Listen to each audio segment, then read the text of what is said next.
It's Nayha on Media Spotlight UK. And Jermain Jackman. And we are here at the Urban Music Awards 2014. Full stop. Yeah.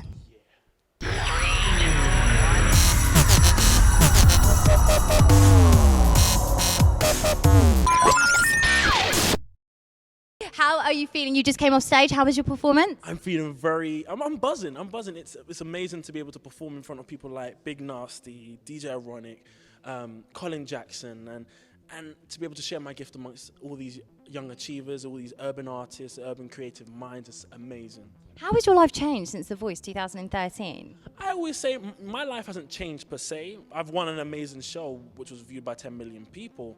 I'm still the same Jermain Jackman from Hackney. You still find me on Mare Street getting a Big Mac medium meal from McDonald's on a Friday evening. But you know what? So many doors have opened, and not only for me, but for so many other young people, because now they believe that dreams can come true. I'm a young man from Hackney, a neglected borough by the government, and to be able to achieve such a great achievement like that, it truly sends out a message that through hard work, through determination and opportunities, you can achieve your greatest dreams. You wanted to be Prime Minister, is that right? Yeah, you know what? Everyone wants to be Prime Minister. Everyone wants to be a fireman or policeman or a doctor or a nurse. How's the progression on that side? It's going really well. You know, I run music and politics hand in hand, but right now I have a great opportunity right here, and that's my music. And I got an album coming out spring 2015, so make sure you guys go out and buy it. I'm really looking forward to it, to be able to, it's like a baby, really. It's like you're there at the creation of the songs. You're there writing the verses, putting the verses together, and then the chorus, and the bridge, and then you put the instrumentation around it. Then you put it onto your album, and it's like preparing your child for the public to be scrutinized, to be commented on, and just that thought of my album competing with Beyonce, Nicki Minaj is an achievement in itself. It's insane. You've never had a record deal before. You've never been in the industry before, and all of a sudden you've got to create an album. Like, where do you start? Where did you start? But you know, it's so much of a learning process. You learn so much with producers, songwriters that you meet. I've worked with so many great songwriters and great producers, and you get to hear gossip as well that you don't really know about who wrote what song and who sung what. Yeah. But we won't go into that right now. Oh, why not? Tell me. No, I can't. Tell me one thing. I can't. We'll do it off camera. We'll do it off camera. Yeah. But you know what? To be able to mingle and to work with such great minds is amazing. It feels like I've been pushed into the deep end, but I was ready for it. I was ready for that, and I'm ready to continue to work hard in order to break down those barriers. And do you keep in touch with will.i.am at all? Yes, I do. You do? Awesome. When was the last time you saw him? What did you get up to? I saw him about 2 weeks ago. Yeah. We were filming for The Voice, just a little after thing, and he was like, Jermain, the thing that he does, and then we were just joking around, and this, yeah. Is he quite sick in the studio? He's amazing. Just standing there and watching how his mind works is just out of this world. Like we did a duet of Pure Imagination from Charlie and the Chocolate Factory. Yeah. So that's that song, like, come with me and you'll see. On The Voice. I remember, I watched every episode. On The Voice, oh, thank you. So, and then it was like, we felt it was a bit boring and needed to pick up a bit. And then he just started putting like loads of beats on it. So he started getting his 808s and I'm like, is this actually happening right in front of me? So you've seen how will.i.am's mind works, and he's just literally a creative genius. He's so creative, isn't he?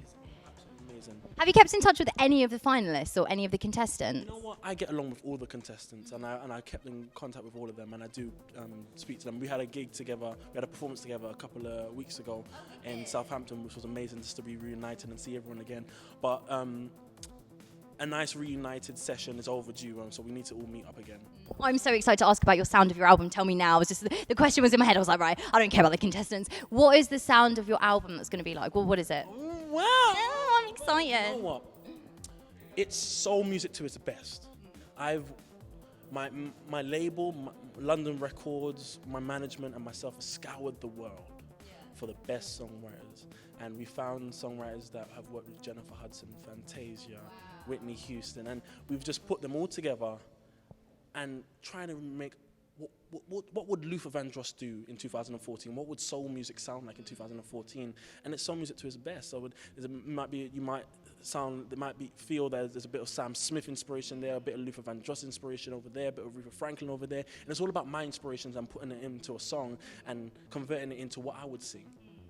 And who's your inspirations at the moment, bar obviously the old school artists, because we all know that you're a massive fan of vintage fashion, vintage music as well. So for 2014, the artist right now, who's really kind of got you thinking, do you know what, I want to do what he's doing? Sam Smith. I knew you were going to say that. It's the way you're dressed, that's why. No, it's not even the way. Sam Smith copied me. Sam Smith saw me one time at a bar, and I was like, Sam Smith, you should get these jackets and you should do all your performances. He's like, yeah. That was the making of Sam Smith. I'm joking. No, don't. No, that's fine. On those jackets. No. Though I have to say, the jacket is well nice. Where's it from? Thanks. Oh, I can't tell you. Well, if they sponsor me, then I would talk about it, but I can't talk about where I get my clothes. Right.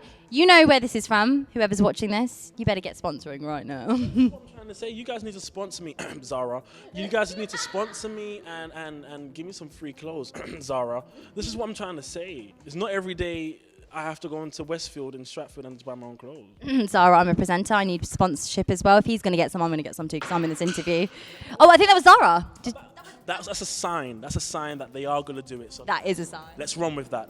And that chair moving in the background as well. That's a sign. And all the creaking, can you hear All it? the creaking. They're coming after us. Walking. Yep, I see Colin Jackson in the corner. So let's bring him on. Let's bring him on.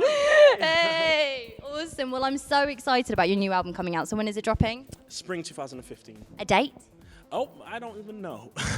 Well, label, sort it out. We want a date. And where can we find you? Twitter, Facebook, Instagram, all the bits and bobs where all your fans can follow you. Twitter, Jermain Jackman. Facebook, Jermain Jackman Music. SoundCloud, Jermain Jackman. I own all the Jermain Jackmans. I'm the only Jermain Jackman. Don't get confused with Jermain Jackson. I'm sick and tired. I'm on this album with Sam Smith and Ed Sheeran, Sounds of the 80s, the Radio 2 album.